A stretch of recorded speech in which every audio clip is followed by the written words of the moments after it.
The diner sat on the outskirts of Nashville, a small building with faded blue paint and a flickering neon sign that read Maggie's Diner. Rebecca had worked there for 3 years, ever since she had lost everything in a bitter divorce. The job barely paid enough to cover her tiny apartment rent, but it was honest work, and she had grown to love the regular customers who treated her like family. Today had been unusually slow. The weather forecast had warned about severe storms, and most people had chosen to stay home. Rebecca had spent the afternoon preparing the diner for closure, though Mr. Henderson refused to acknowledge that the eviction notice meant anything. He was a proud man who had inherited the diner from his mother, but had never quite learned how to run it properly. His decisions had slowly driven away customers, and now the bills had piled too high. The storm arrived with shocking speed. What had been a gray afternoon transformed into a dark, violent evening. Wind tore at the old building, and rain fell in sheets so thick that Rebecca could barely see across the parking lot. She had sent home the cook an hour earlier, leaving her alone with Mr. Henderson, who sat in his office counting money that would never be enough to save them. When the motorcycles appeared through the storm, they looked like ghosts emerging from fog. 10 riders, their bikes gleaming despite the rain, pulled into the parking lot and parked in a neat line. They dismounted quickly, their movements urgent as the wind threatened to knock them over. Rebecca could see they were soaked through, their leather jackets heavy with water. She moved toward the door instinctively, ready to help, but Mr. Henderson appeared beside her with surprising speed. His face was set in hard lines, his eyes narrow with suspicion and prejudice. "We're closing early," he said loudly enough for the approaching bikers to hear through the glass door. "The storm is dangerous," Rebecca protested. "We can't turn people away in this weather. There are tornado warnings." "They are bikers," Mr. Henderson said, as if that explained everything. "They bring trouble." "Lock the door, Rebecca. That's an order." Through the glass, Rebecca saw the largest biker motion to his companions. They were preparing to leave, to go back into the deadly storm rather than cause problems. One of them, a younger man with kind eyes, looked directly at Rebecca. She saw no threat in his expression, only the same tiredness she felt every day. The weather radio on the counter suddenly squawked to life, announcing that a tornado had touched down 5 miles west and was moving their direction. The bikers heard it too. They looked at each other, then back at the diner, waiting for a decision that would determine whether they found shelter or risked their lives on the road. Rebecca thought about her own life, about all the times she had been judged unfairly, about all the doors that had closed in her face. She thought about the teachings her grandmother had shared before she passed, about treating others the way you wished to be treated. She thought about the kind of person she wanted to be, even if it cost her everything. She reached for the lock.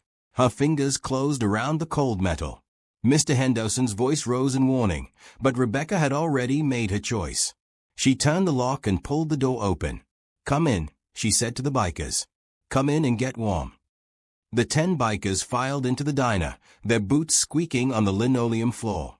They moved carefully, trying not to track too much water through the small space.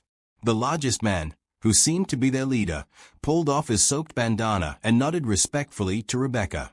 "Thank you, miss," he said. His voice was deep but gentle. "We'll just wait out the storm and be on our way. We won't cause any trouble." Mr. Henderson stood near the counter, his arms crossed over his chest. His face had gone from purple to an alarming shade of red.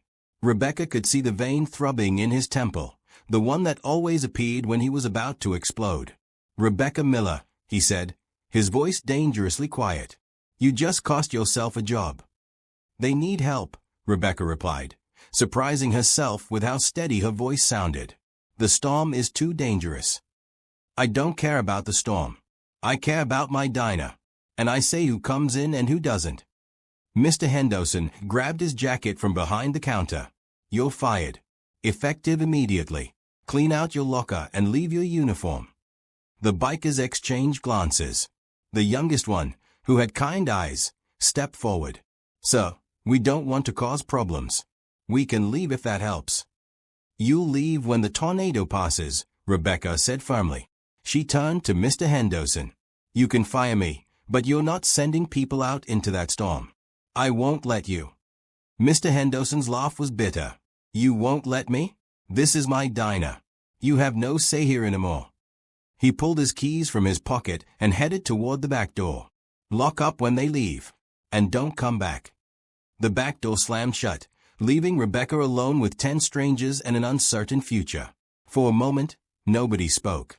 The only sounds were the howling wind and the rain battering the windows. Then the large biker spoke again. "Miss, we're real sorry about that. We never meant for you to lose your job over us." Rebecca took a deep breath and forced a smile. "It's okay. That job was ending anyway. The diner is being evicted in 3 days." She gestured toward the tables. "Please, sit down. Let me get you some coffee." "We can pay," the young biker said quickly, reaching for his wallet. "Don't worry about it," Rebecca said. She moved behind the counter and started the coffee maker. Her hands shook slightly as she pulled out cups, reality beginning to settle in. She had just lost her only source of income. She had less than $50 to her name. Her rent was due in a week. But looking at the grateful faces of the men she had helped, she couldn't bring herself to regret her decision. "I'm Jack Morrison," the large biker said, settling into a booth. "These are my brothers. We're part of a club out of Memphis. We were heading to a charity event in Chattanooga when the storm hit." "I'm Rebecca," she replied, bringing over a tray of coffee cups. "Miller. Rebecca Miller." As the storm raged outside, Rebecca learned their stories. Jack had served in the military and now worked at a veteran center.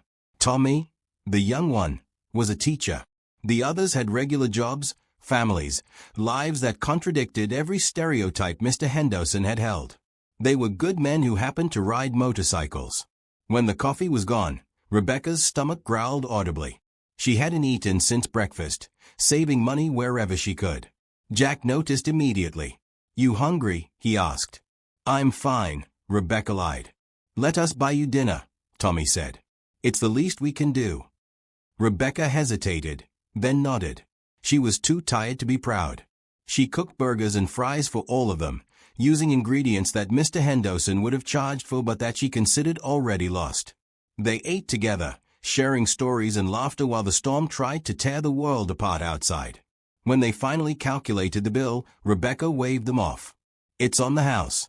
Consider it a thank you for being patient with all this drama." "Miss Rebecca," Jack said seriously, "you fed us when you didn't have to. You lost your job for us. That's the kind of kindness we don't forget." He pulled out a business card and wrote something on the back. "If you ever need anything, you call this number." "I mean it. Anything at all." Rebecca took the card, knowing she would probably never use it. People made promises all the time. The storm began to ease, and one by one, the bikers prepared to leave. They each shook her hand, thanking her again and again. Then they were gone, their motorcycles roaring to life and disappearing into the wet night. Rebecca stood alone in the empty diner. She had no job, no prospects, and no idea how she would survive. But she had done the right thing. Sometimes, that had to be enough. Rebecca returned to the diner the next morning with a heavy heart. She had spent the night in her small apartment, staring at the ceiling and trying to figure out what to do next. The rent was due in 5 days. She had applied to 3 other restaurants overnight, but none had responded yet. Her phone sat on the nightstand, silent and unhelpful. The morning was bright and clear, as if the previous night's storm had never happened. Branches and debris littered the parking lot, and a few shingles had blown off the diner's roof, but the building stood intact. Rebecca pulled her car into the empty lot, noting that Mr. Henderson's vehicle was nowhere to be seen. She used her key to enter through the back door, expecting to find her former boss waiting to supervise her cleanup of personal items. Instead, the office was empty. Papers were scattered across the desk, and the filing cabinet stood open. Rebecca walked through to the front of the diner, her footsteps echoing in the silence. A note sat on the counter, written in Mr. Henderson's angry scrawl. "Can't do this anymore. Building's yours if you want it. Good luck."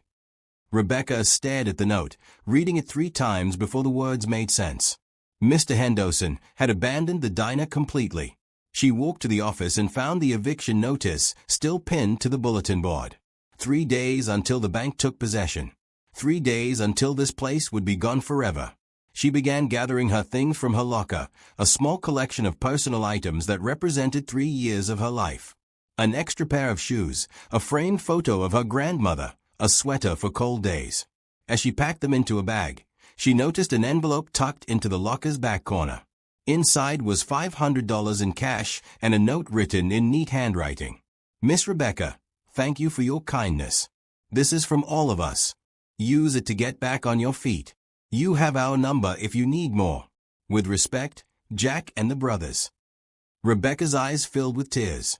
$500 wouldn't save the diner, but it would buy her time to find another job. It would cover her rent and groceries for a month. These men, these strangers she had sheltered for a few hours, had given her a lifeline when she needed it most. She sat down at the counter, the same spot where she had served thousands of customers over the years. This diner wasn't fancy. The equipment was old, the booths were cracked, and the paint was faded. But it had been a place where people came together, where lonely people found company, where hungry people found food. It deserved better than to die this way. Rebecca pulled out Jack's business card and stared at the number he had written. She thought about calling, about asking for help to save the diner. But pride held her back. They had already done so much. She couldn't ask for more. Instead, she tucked the card back into her pocket and finished packing her things. As she locked the door for what she thought would be the last time, she noticed a group of people gathering in the parking lot. They weren't customers. They were carrying cameras and notebooks. News reporters. A woman with perfectly styled hair approached Rebecca. "Are you Rebecca Miller, the waitress who saved the bikers during the storm?" Rebecca blinked in confusion. "I didn't save anyone. I just let them wait inside." One of the bikers posted about it online last night. "The story has gone viral. We'd love to interview you about your act of kindness." Rebecca wanted to refuse, to disappear before things got more complicated. But something made her stay. Maybe telling the story would help someone else remember to be kind. Maybe one person watching would choose to help instead of turning away. So she answered their questions, explaining what had happened in simple terms while cameras rolled and people took notes. When the reporters finally left, Rebecca drove home feeling exhausted and uncertain. She didn't know that the interview would be broadcast that evening. She didn't know that hundreds of thousands of people would see it. She didn't know that in a clubhouse 3 hours away, Jack Morrison and his brothers were making phone calls to every motorcycle club they knew. She didn't know that help was coming in a way she could never have imagined. 2 days passed in a blur of job applications and growing anxiety. Rebecca's rent was due tomorrow, and while the biker's gift had given her breathing room, she still needed steady employment. She had interviews scheduled at 2 restaurants, but both were across town and paid less than Maggie's diner had.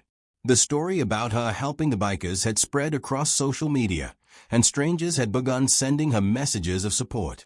A few people even sent small donations through an online platform that someone had set up without her knowledge. It was strange and overwhelming. Rebecca had never sought attention. She had simply done what felt right. Now her face was all over local news and social media, with people calling her a hero for something that seemed so basic and human. On the 3rd day, Rebecca returned to the diner one final time. Today was the eviction deadline. The bank would take possession at noon, and she wanted to say a proper goodbye to the place that had been her second home for 3 years. She walked through the empty dining room, running her hand along the counter, remembering the regular customers who had made her laugh and the quiet mornings when she had the place to herself. A knock at the door startled her. A man in a business suit stood outside, carrying a leather briefcase. He looked professional and serious, and Rebecca's first thought was that he represented the bank, here to ensure she left on time. She opened the door. "I'm just leaving," she said quickly. "I know today's the deadline." "Miss Miller?" "Rebecca Miller." The man extended his hand. "I'm Thomas Patterson. I'm an attorney. I represent Jack Morrison and his brothers." Rebecca shook his hand, confused. "Is something wrong? Did they get in trouble because of the storm?" Thomas smiled. "No, nothing like that. May I come in? I have a proposal to discuss with you." They sat in one of the booths, and Thomas opened his briefcase. He pulled out a folder of documents and spread them on the table. "After what you did for my clients during the storm, they wanted to return the favor. They've been making calls to their clubs across the country, telling your story. The response has been overwhelming." "I don't understand," Rebecca said. "The bikers want to buy this diner, Thomas explained. They've pooled their resources and secured financing. They want to purchase the building, clear the debts, and give you ownership. You would run it however you see fit. Rebecca felt like the floor had dropped out from under her. I can't accept that. It's too much. I just gave them shelter from a storm. Miss Miller, you lost your job because you showed kindness to strangers. You fed them with your own money. When they left, you had nothing, but you gave anyway. Thomas leaned forward. These men come from all walks of life. Many of them have faced prejudice and judgment. What you did reminded them that good people still exist. They want to invest in that goodness. But I don't know anything about owning a business, Rebecca protested. What if I fail? Then you fail, Thomas said simply. But at least you'll have tried. And you won't be alone. The clubs are prepared to offer ongoing support. Regular customers, word-of-mouth promotion, help with repairs and renovations. They believe in you, Miss Miller. The question is, do you believe in yourself? Rebecca thought about her grandmother, who had always told her that when opportunities come, you don't question them. You say thank you, and work hard to deserve them.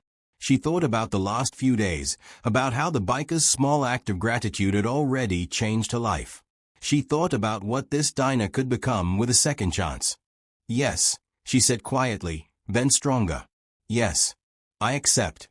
And please, tell them thank you. Tell them I'll work every day to make this place worthy of their faith in me. Thomas smiled and pulled out a pen. Then let's get started. We have a lot of paperwork to complete, but by the end of the day, you'll be the owner of Maggie's Diner. As Rebecca signed document after document, she felt tears running down her cheeks. These were not tears of sadness or fear, but of overwhelming gratitude. Strangers had saved her when she had nothing. They had given her not just a job, but a future. She silently promised herself that she would spend the rest of her life paying this kindness forward, helping others the way she had been helped. By 5 o'clock that evening, the diner belonged to Rebecca Miller. She stood outside, looking at the building with new eyes. This was hers. Her responsibility, her opportunity, her chance to create something beautiful. She pulled out her phone and called Jack Morrison. "Thank you," she said when he answered. "Thank you for believing in me." "You believed in us first," Jack replied. "Now show the world what kindness can build." The next morning, Rebecca stood in the diner before dawn, coffee in hand, surveying everything that needed to be done. The building was structurally sound, but years of deferred maintenance had left their mark. The vinyl on the booths was cracked, the paint was faded, and the equipment needed updates. She had a small budget from the biker's purchase, but she would need to be careful with every dollar. She started by cleaning. For 3 days, Rebecca scrubbed every surface, polished every window, and organized every cabinet. The physical work felt good, giving her anxiety an outlet while her mind planned for the future. She needed to update the menu, hire a cook, and at least one other server, and figure out how to market the diner to bring in customers. On the 4th day, help arrived unexpectedly. Tommy, the young biker from that stormy night, showed up with 3 friends. They wore work clothes and carried toolboxes. "Heard you might need some help with repairs," Tommy said with a grin. "I teach shop class at the high school. These are some of my seniors. They need community service hours for graduation. Figured we could help each other out." Rebecca wanted to cry. "I can't pay much," she admitted. "Don't worry about money," Tommy said. "Just feed us lunch, and we'll call it even." For the next week, Tommy and his students worked on the diner. They repaired the roof, fixed the broken booth seats, and repainted the entire interior in fresh, clean colors. Rebecca worked alongside them, learning skills she had never thought she would need. She learned how to patch drywall, how to fix a leaky faucet, how to replace electrical outlets safely. While they worked, word continued to spread about the diner and Rebecca's story. Local businesses began reaching out, offering support. A restaurant supply company donated new dishes and glasses. A local farm offered to provide fresh produce at cost. A bakery volunteered to supply fresh bread and pastries each morning. Rebecca accepted every offer with gratitude, remembering the instructions in the story requirements. This was not the time for pride. This was the time to accept help and use it to build something that could help others in return. She designed a simple menu focused on comfort food made with quality ingredients. Burgers, sandwiches, homemade soups, and daily specials that would showcase the fresh produce from the local farm. She kept prices reasonable, wanting the diner to be a place where everyone felt welcome, regardless of their budget. Finding staff proved easier than expected. A woman named Catherine Green came in asking for a job. She was in her 50s, recently divorced, and desperate for work. Rebecca hired her immediately, recognizing her own struggles in Catherine's tired eyes. For the cook position, Rebecca found Paul Sanders, a former line cook who had lost his job when his previous restaurant closed. He was grateful for the opportunity and brought years of experience. As opening day approached, Rebecca felt a mixture of excitement and terror. What if nobody came? What if the food wasn't good enough? What if she had made a terrible mistake? Jack called her the night before the grand opening. Nervous, he asked. Terrified, Rebecca admitted. Good, Jack said. That means you care. But here's what I know about you, Rebecca Miller.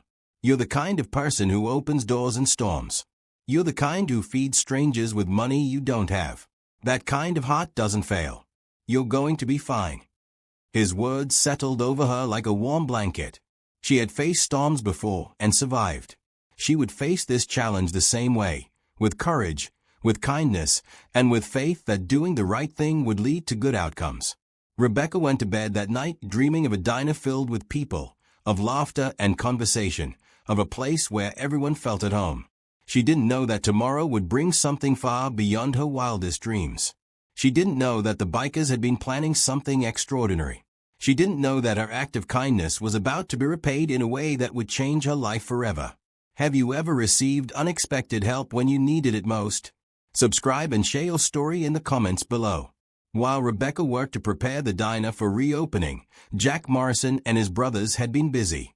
The story of Rebecca's kindness had spread through the motorcycle community like wildfire.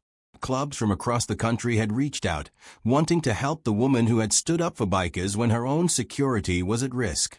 Jack sat in the Memphis clubhouse, his phone ringing constantly. On the other side of the country, in California, a club president named Robert Hayes was coordinating with groups up and down the West Coast. In Texas, Maria Santos was organizing riders from Houston, Dallas, and San Antonio. In the Northeast, clubs from Boston to Philadelphia were making plans to travel south. This is bigger than we expected, Thomas said, looking at the spreadsheet on Jack's laptop. We have commitments from over 900 riders so far. Maybe we should tell Rebecca what's coming. Jack shook his head. She tried to prepare, stress herself out. Better to let it be a surprise. Besides, we want this to be organic, real, not staged. The plan was simple but powerful. On the diner's reopening day, bikers from across America would ride to Nashville. They would come not to cause trouble or demand attention, but to support a business and celebrate someone who had shown them unexpected kindness. Each rider would bring friends and family. They would eat, leave generous tips, and spread the word about Maggie's Diner on social media. But it was more than just a one-day event. The clubs wanted to establish an ongoing relationship with Rebecca and her diner. They wanted to make it a destination, a place where bikers knew they would always be welcome. They wanted to prove that the stereotypes were wrong, that bikers were community members who cared about doing good in the world. News of the planned gathering began to leak online. Local news stations in Nashville caught wind of the story and started promoting it. The diner's reopening was becoming an event, though Rebecca remained blissfully unaware of the scale. In Portland, a club called the Road Warriors organized a convoy of 50 riders. In Denver, the Mountain Brothers prepared to make the two-day ride east. In Atlanta, just a few hours from Nashville, the Southern Thunder Club was planning to bring over 100 members. The numbers kept growing. Jack received a call from Thomas Patterson, the attorney who had handled the purchase of the diner. Jack, I'm hearing numbers that worry me. What if the diner can't handle this many people? What if it overwhelms Rebecca? She'll handle it, Jack said with confidence. That woman faced down a storm and her own boss to help us. She can handle success too. Besides, we'll make sure things stay organized. We're not trying to create chaos. We're trying to show support. Thomas still sounded worried. The police department has been calling me. They want to know if they need extra officers on duty. Tell them we'll police ourselves, Jack replied. We always do. There won't be any trouble. We're just a bunch of people who want to eat breakfast and say thank you. As the days counted down to the opening, social media buzzed with excitement. People who had seen the original news story about Rebecca began making plans to visit the diner. Local residents in Nashville started talking about the event, with opinions divided between those excited to see such a show of community support and those worried about what nearly 1,000 motorcycles in one place might mean. Rebecca, focused on preparations, noticed increased attention online but didn't grasp the full scope. She saw that her story had been shared widely and that people seemed genuinely moved by what had happened.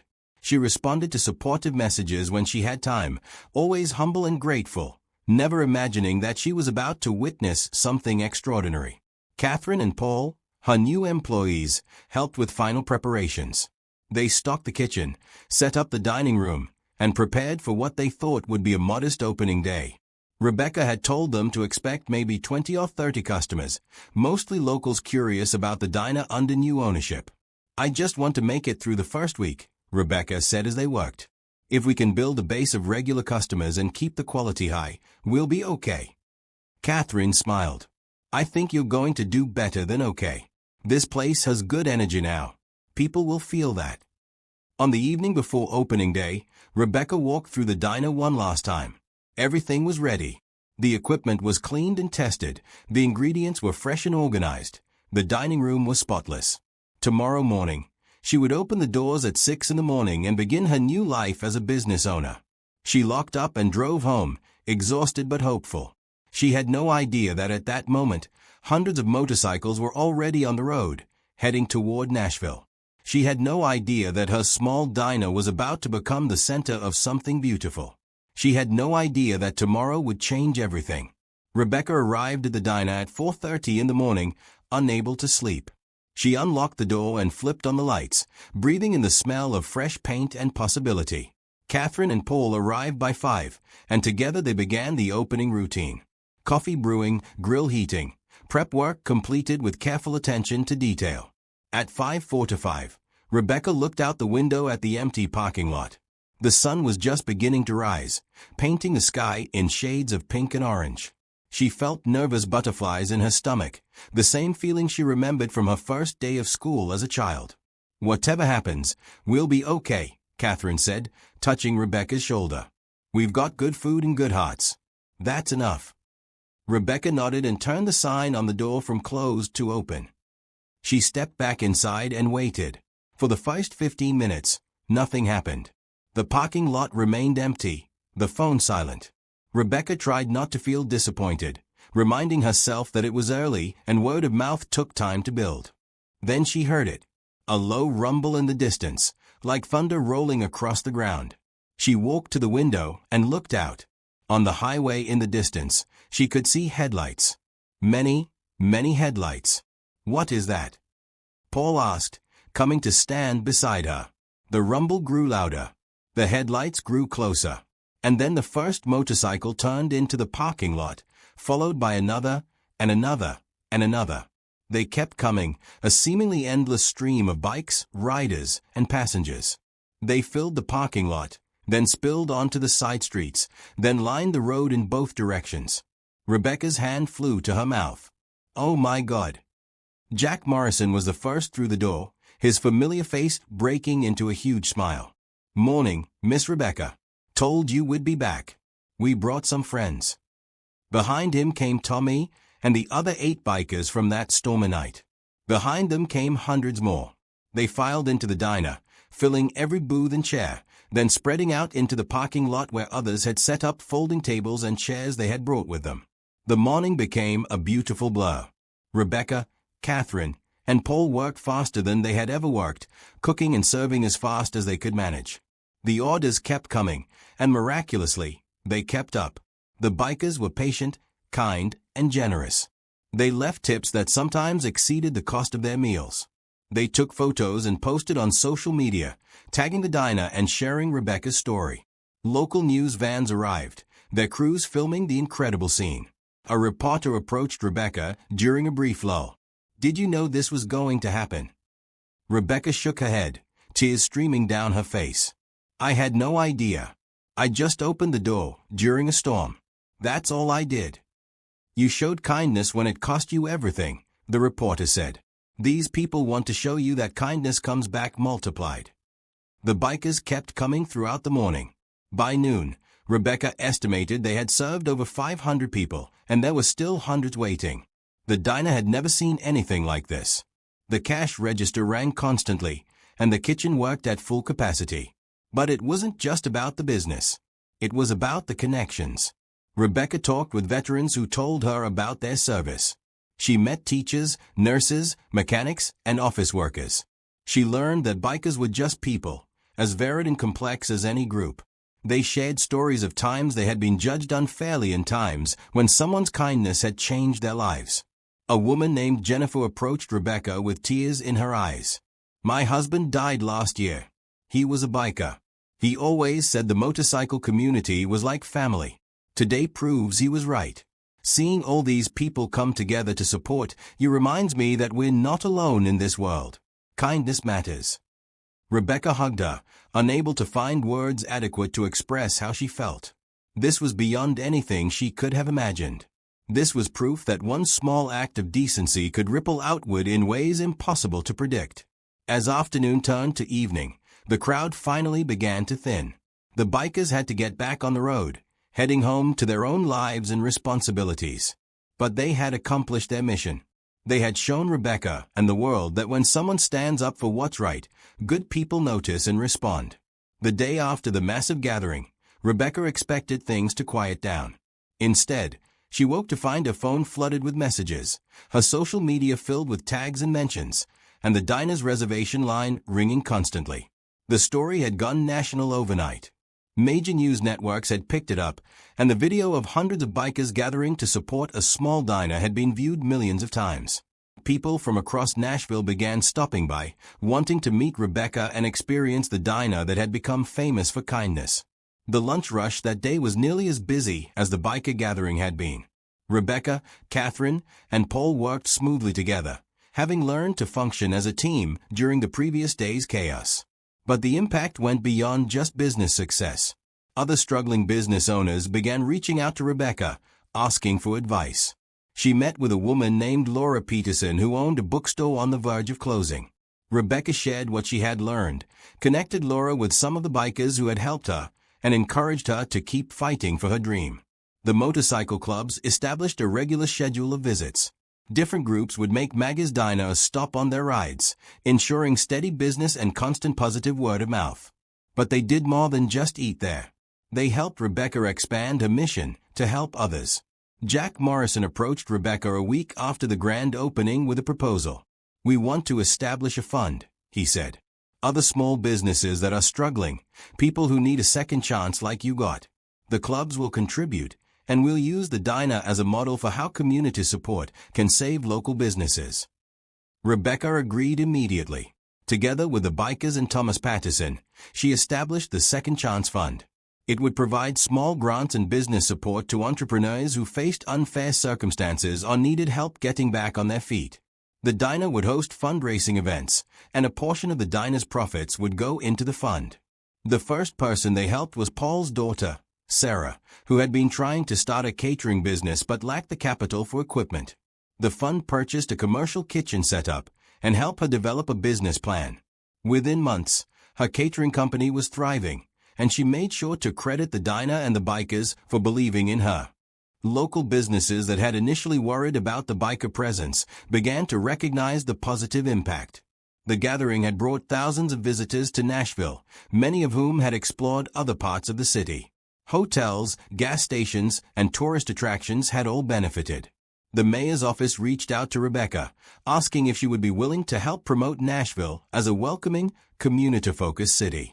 Rebecca found herself becoming a voice for kindness in business. She spoke at chambers of commerce meetings, sharing her story and encouraging other business owners to look for ways to support their communities. She emphasized that success wasn't just about profit, but about creating places where people felt valued and welcomed. Catherine flourished in her role at the diner. Her confidence grew as she mastered new skills and built relationships with regular customers. She confided in Rebecca that this job had saved her life, giving her purpose and stability during her difficult divorce. "You gave me a chance when I had nothing," Catherine said. "I won't forget that. And I'm going to pass it forward. My nephew needs a job, and I told him to come talk to you. He's had some trouble, but is trying to turn his life around." Rebecca hired Catherine's nephew, David, for dishwashing and basic prep work. He was quiet and nervous at first, but he showed up on time every day and worked hard. Within a month, Paul was teaching him to cook, and Rebecca could see the pride growing in the young man's eyes as he mastered new skills. The diner had become more than just a place to eat. It was a hub of second chances, a place where people who had been knocked down could find support and encouragement. Rebecca kept a jar on the counter labeled "Pay It Forward," and customers regularly dropped in extra money designated to cover meals for people who couldn't afford to pay. One afternoon, a homeless veteran came in asking if he could wash dishes in exchange for a meal. Rebecca sat him down instead and brought him a full lunch. When he tried to protest, she simply said, "Someone helped me when I had nothing. Now, I'm helping you. That's how it works." The veteran's name was Christopher Miller. No relation to Rebecca, but she took it as a sign anyway. She helped him connect with veterans services that Jack Morrison recommended.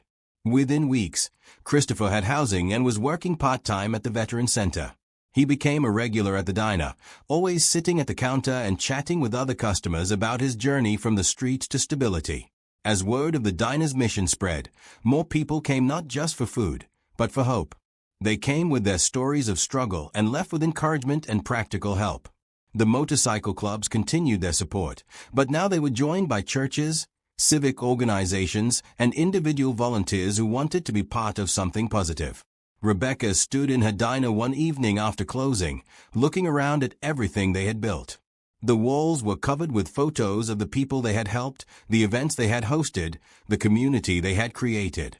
She thought about that stormy night when she had made the choice to open the door for 10 strangers. That choice had changed everything, proving that kindness was never wasted, that doing the right thing always mattered, even when the cost seemed too high.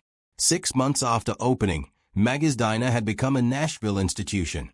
The small building with faded paint had been transformed into a bright, welcoming space that served as much hope as it did food. Rebecca had expanded the menu, using recipes from her grandmother and ideas contributed by regular customers who had become like family.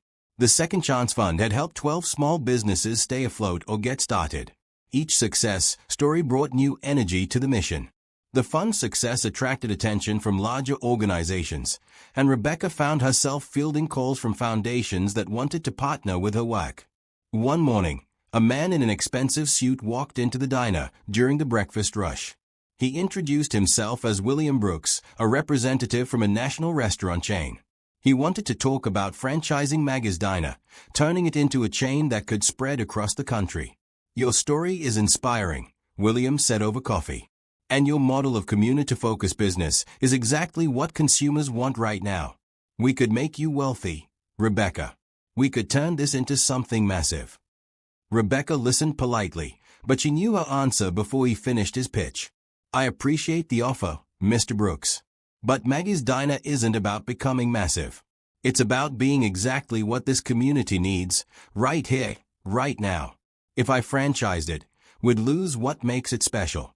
The personal connections, the individual stories, the ability to respond to specific needs. I'm not interested in being wealthy. I'm interested in making a difference." William looked surprised, but he nodded with respect. "That's rare these days. I hope you know how special that is." After he left, Jack Morrison, who had overheard the conversation from his usual booth, walked over to Rebecca.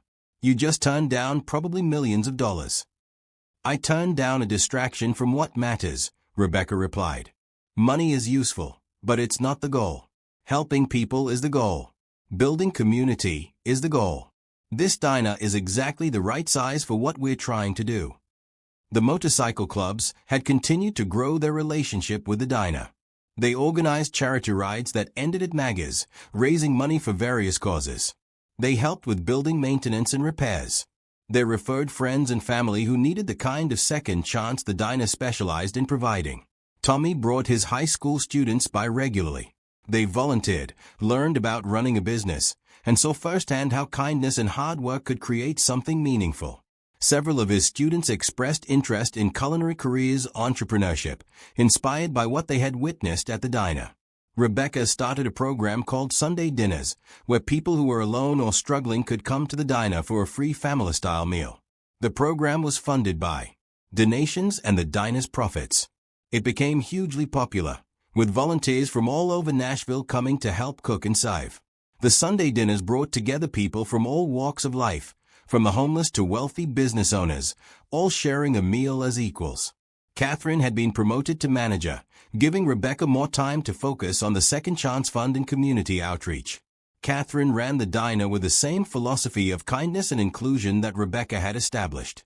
She was particularly good at spotting people who needed help, often identifying someone who was struggling before they asked for assistance. Paul had taken David under his wing completely. The young man who had started as a dishwasher was now a skilled line cook, capable of running the kitchen when Paul needed a day off. David had started taking business classes at the community college, dreaming of eventually opening his own restaurant. The transformation in David was remarkable. He had arrived at the diner lost and uncertain, carrying the weight of past mistakes. Now he stood tall, confident in his abilities and excited about his future. He often talked about how the diner had saved his life, how being trusted and given responsibility had changed everything for him. "I want to do for someone else what this place did for me," David told Rebecca one evening. "When I have my own restaurant, I'm going to hire people that other places won't give a chance to. I'm going to be like you, Miss Rebecca. I'm going to prove that everyone deserves a second chance." Stories like David's were becoming common. The diner had become a launching pad for transformed lives. Christopher, the homeless veteran, was now the Veteran Center's peer counselor, helping other former service members find stability.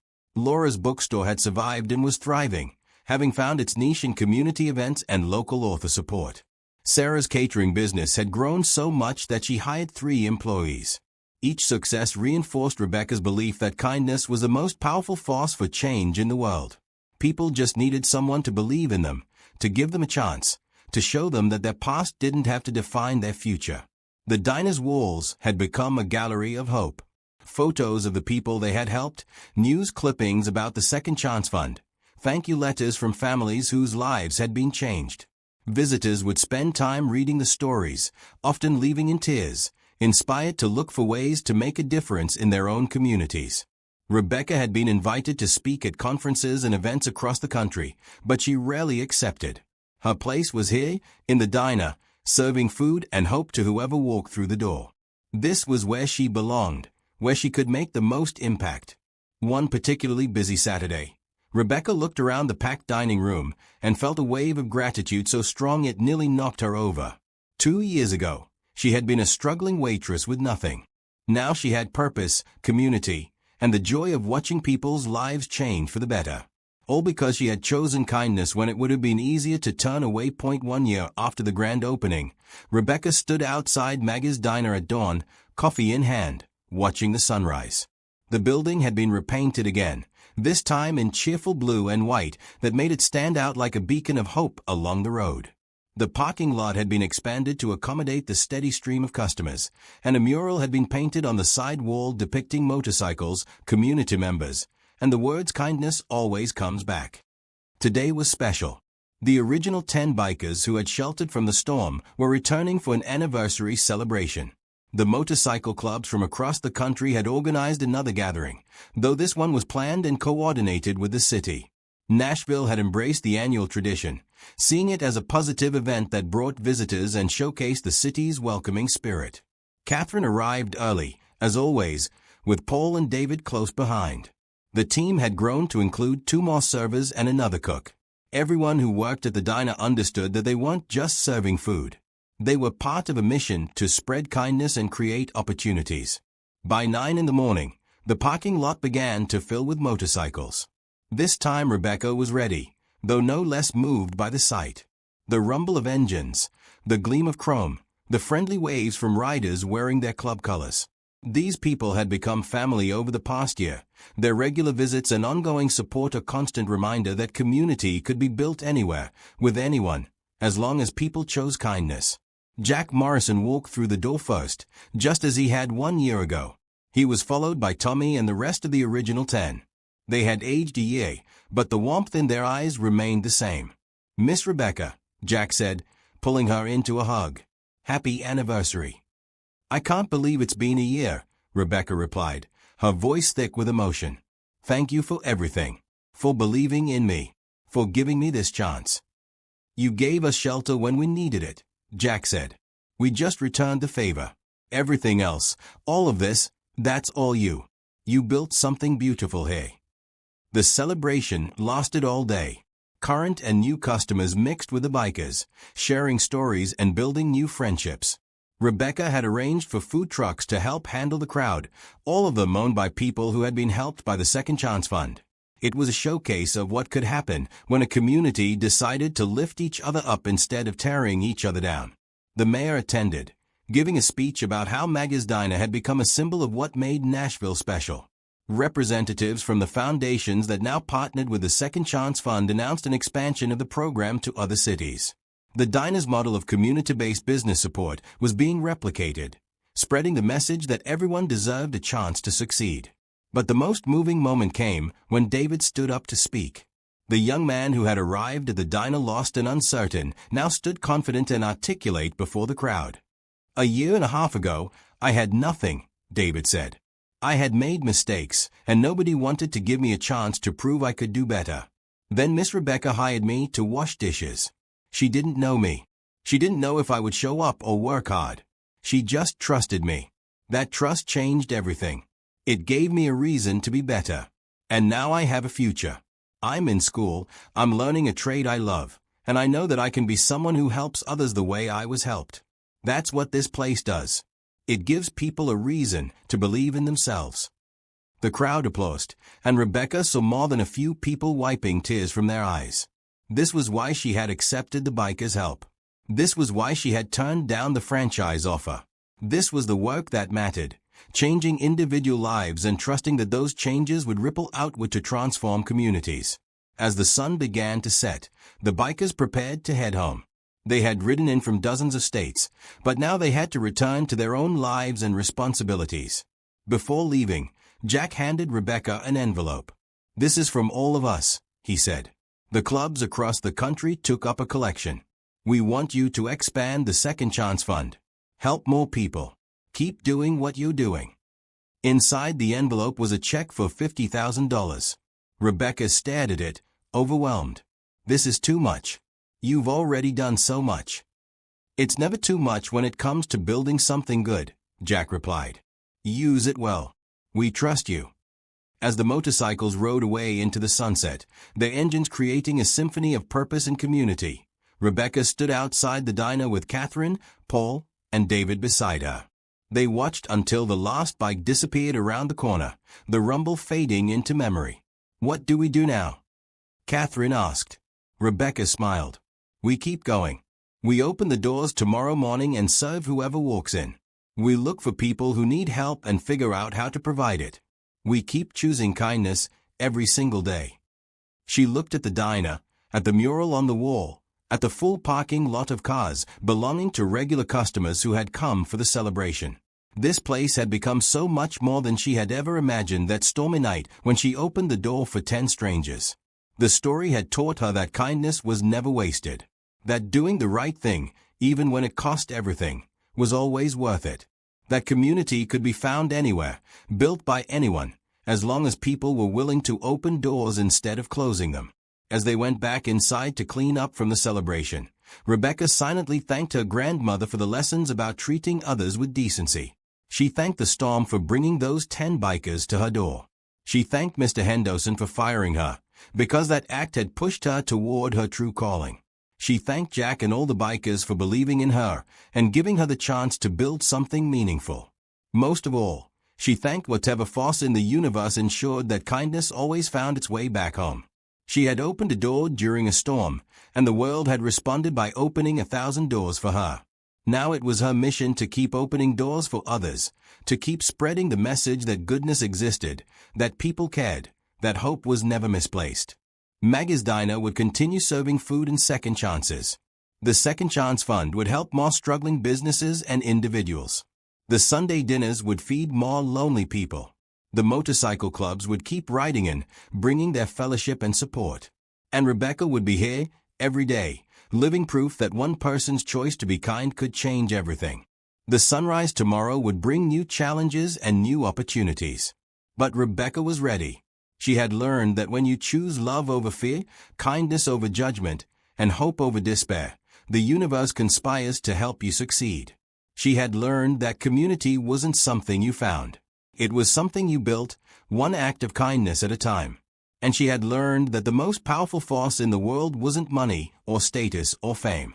It was the simple act of opening a door when someone needed shelter from the storm.